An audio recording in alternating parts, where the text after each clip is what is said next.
असांखे लाड़काणे वञिणो आहे, लाड़काणे वञिणो आहे ऐं असां काफ़ी देरि खां हिते बीठा आहियूं ऐं वरी वेट कयूं था पिया इहो फैमिली सां सभु बीठा आहियूं।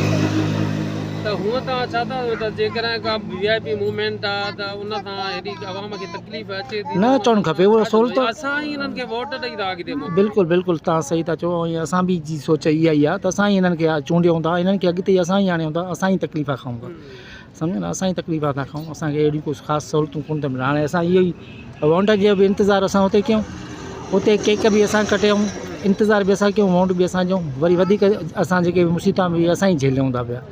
सो छा कयूं, असांखे त का ॻाल्हि सम्झ न न को बि अहिड़ी शइ न ॿुधाई आहे। Thank U. सो ही जेको आहे तो नाज़रीन मां तव्हांखे जेके मनाज़िर ॾेखारियां पियो लाइव हितां त आसिफ़ अली ज़रदारी साहिबु, तव्हां ॻाल्हाईंदो कुझु?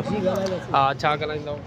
जी सर, छा जे करे वेठे त 10-15 मिंट थिए थो हिते बीठा आहियूं नंढे ॿारनि सां, को अॻिते असांखे वञिणो आहे। छो बीठा? अलाए तव्हांखे ख़बर आहे हिते छा जे करे बीठा रश? कंहिं बीहारियो आहे? असांखे पुलिस वारो बीहारियो आहे।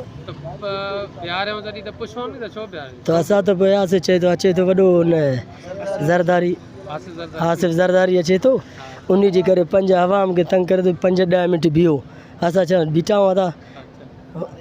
त इहो तव्हां कीअं था सम्झो त नाजाइज़ या ज़ुल्म आहे? बस जीअं इहो त बाबा इहो नाजाइज़ी त आहे न, हाणे उस में बीठा आहियूं, तोखे ख़बर आहे नंढा।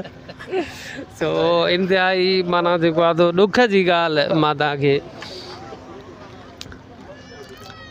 तव्हां कुझु ॻाल्हाईंदो?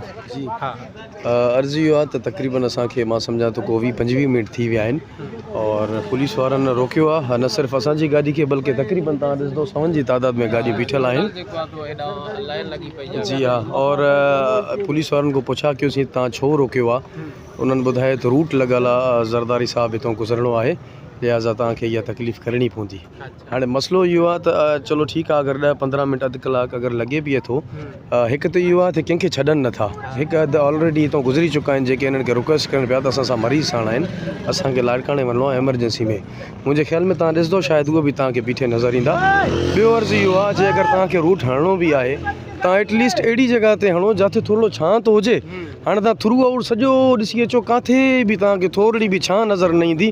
साम्हूं वैगन बीठी आहे, पब्लिक ट्रांसपोर्ट सॼो हिते इन टाइम पंहिंजो जेको आहे न मफ़लूज लॻो पियो आहे, और वैगन जे अंदरि 25 पंहिंजो जेको आहे त पैसेंजर वेठा आहिनि, कोच पूरी बीठी आहे, कोच में एतिरा पैसेंजर बीठा आहिनि, कंहिंजी गाॾी में AC आहे, कंहिंजी में गाॾी में AC न आहे। और ॿियो पब्लिक ट्रांसपोर्ट जीअं रिक्शा थी विया, ऐं पंहिंजो जेको आहे त ॿिया ट्रॉलर थी विया, त तमामु ज़्यादा तकलीफ़ आहे सभिनि खे।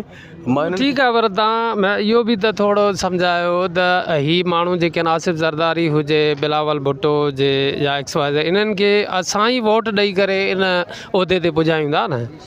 को पंहिंजी माना उन्हनि खे त कोन्हे भई हिते मिल्कियत मीराज पंहिंजे मिल्कियत मां हिननि रोड ठाहिराया, रोड बि आवाम जे टैक्स मां ठहियल आहे, त आवाम न घुमे। एक्चुअली ॻाल्हि ईअं आहे, थोरो हिते अंडरस्टैंड करण जी ॻाल्हि आहे त जेको जंहिंजे लाइ रूट लॻल आहे उहो हिन टाइम प्रेसिडेंट ऑफ पाकिस्तान आहे, और तव्हांखे ख़बर आहे ज़ाहिरी ॻाल्हि आहे, हिकिड़ी इहा अंडरस्टैंडेबल ॻाल्हि आहे, तकलीफ़ थोरी थींदी आहे, लेकिन ईअं आहे त तव्हांजी ॻाल्हि बि बिल्कुलु सही आहे।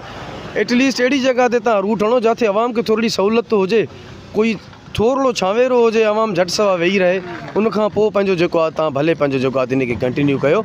लेकिन ईअं आहे वाक़ई इहा इहा जेकी तकलीफ़ ॾिनी वई आहे, इहा बिल्कुलु इहा जस्टिफाइड कंहिं बि सूरत में न आहे। ठीकु आहे।